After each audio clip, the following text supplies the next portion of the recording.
নমস্কার বন্ধুরা, সুনিতার হেসেলে সবাইকে স্বাগত। আমার আজকের রেসিপি বাসন্তী পোলাও। আর এই পোলাও মানেই আমরা জানি গোবিন্দভোগ চাল, কিন্তু আজ আমি বাসমতি চালের পোলাও তৈরি করে দেখাবো।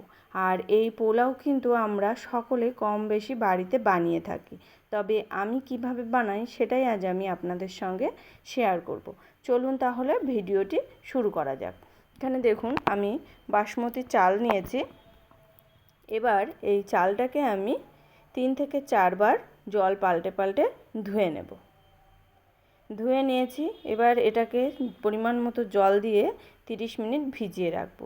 30 মিনিট পর আমি জলটাকে ছেঁকে নিয়েছিলাম। ছেঁকে নিয়ে একটু ঝরঝরে করে নিয়েছি চালটা। এবার এই চালের ভেতরে আমি কিছু মশলা মাখিয়ে নেব। এখানে অবশ্যই চালটাকে একটু ঝরঝরে করে নেবেন, মানে শুকিয়ে নেবেন। চালটা জল থেকে তোলার পর একটু শুকিয়ে নেবেন। এখানে আমি কিছু মশলা ব্যবহার করব চালটাকে মাখিয়ে নেওয়ার জন্য। তার জন্য এখানে দিয়েছি 1 চামচ ঘি, স্বাদ মতো লবণ, আর সামান্য একটু হলুদ দিয়েছি, আর দেবো গরম মশলার গুঁড়ো আর একটু আদা বাটা। এই মশলাগুলো দিয়ে আমি চালটাকে খুব ভালো করে মাখিয়ে নেব। এখানে আপনারা চাইলে গরম মশলা গোটাটাও ব্যবহার করতে পারেন, তবে সেক্ষেত্রে তেলে ইউজ করবেন। এটা আমার মাখিয়ে নেওয়া হয়ে গেছে। এবার আমি ওভেনে একটা কড়াই বসিয়ে দিয়েছি। কড়াইতে 2 চামচ সাদা তেল দিয়েছি, আর দেব 1 চামচ ঘি। ঘি আর সাদা তেলটাকে হালকা একটু গরম করে নেব। নেওয়ার পরেই আমি এর ভেতরে দিয়ে দেব কয়েক টুকরো কাজু বাদাম। কাজু বাদামটা দিয়ে হালকা যখন একটু কালার আসতে শুরু করবে, তখন আমি কয়েকটা কিশমিশ দিয়ে দেব।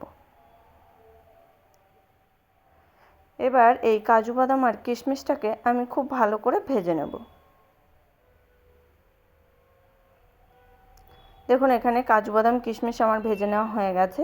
এবার এগুলোকে আমি একটা প্লেটে তুলে নেব। এবার ওই তেলের মধ্যেই আমি 2টো তেজপাতা দিয়ে দেব। এবার দিয়ে দেব মাখিয়ে রাখা চালটা। এই চালটাকে দিয়ে আমি এখানে 5 থেকে 7 মিনিট খুব ভালো করে ভাজা ভাজা করে নিয়েছি। এখানে চালটা খুব ভালো করে ভাজা ভাজা করে নেবেন, নিলে কি হবে, পোলাওটা ঝরঝরে হবে খুবই।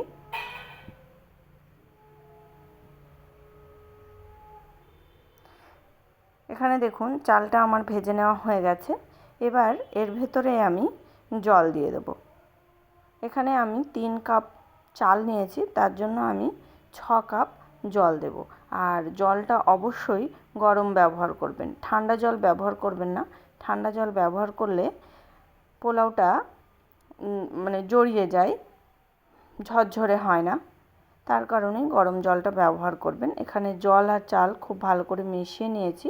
মিশিয়ে নিয়ে এখানে এবার আমি এটাকে একটা প্লেট দিয়ে ঢাকা দিয়ে দেব। 10 মিনিট ঢাকা দেব। হাই টু মিডিয়াম ফ্লেমেই এটা 10 মিনিট ঢাকা দিয়ে রান্না করব। দেখুন 10 মিনিট হয়ে গেছে। এবার আমি এখানে চিনি ব্যবহার করব। উপর থেকে আমি একটু চিনি ছড়িয়ে দেব।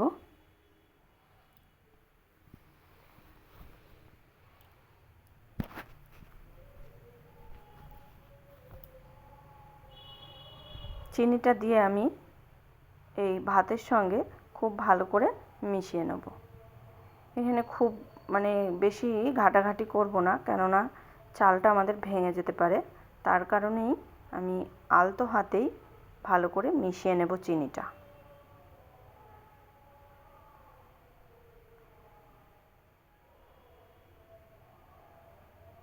দেখুন চিনিটা আমি খুব ভালো করে মিশিয়ে নিয়েছি।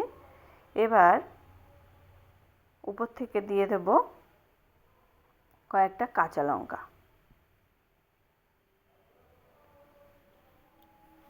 আমি এখানে কাঁচা লঙ্কাগুলো আস্ত আস্তই ব্যবহার করছি।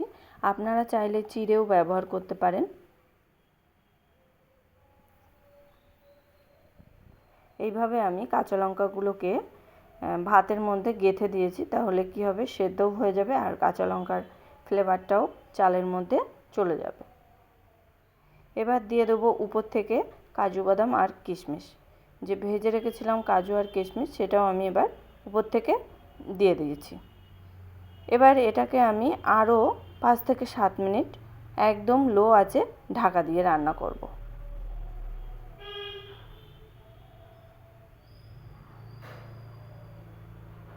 দেখুন 7 মিনিট মতো ঢাকা দিয়ে রেখেছিলাম।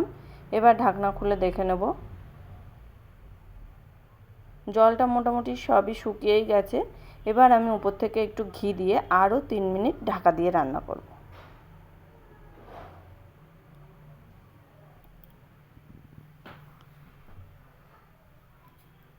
মানে আমি ঢাকা দিয়ে রাখবো 3 মিনিটের মতো।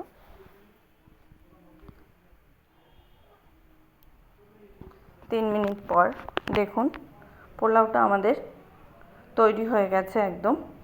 আর কতটা ঝরঝরে হয়েছে সেটা দেখেই বুঝতে পারছেন। আমি আপনাদেরকে পরিবেশন করে দেখাচ্ছি। তৈরি হয়ে গেল আমাদের দারুণ স্বাদের পোলাও। আর এই পোলাও কিন্তু মাটন, চিকেন সবারই সঙ্গে খুবই ভালো যায়। আমার এই রেসিপিটি কেমন লাগলো অবশ্যই কমেন্ট করে জানাবেন। আর যদি ভালো লেগে থাকে তাহলে একটা লাইক করবেন, সাবস্ক্রাইব করে পাশে থাকার অনুরোধ রইল। তাহলে আজকের মতো এই পর্যন্তই। আবার দেখা হবে নতুন কোনো রেসিপি নিয়ে। ভালো থাকবেন, সুস্থ থাকবেন। ধন্যবাদ।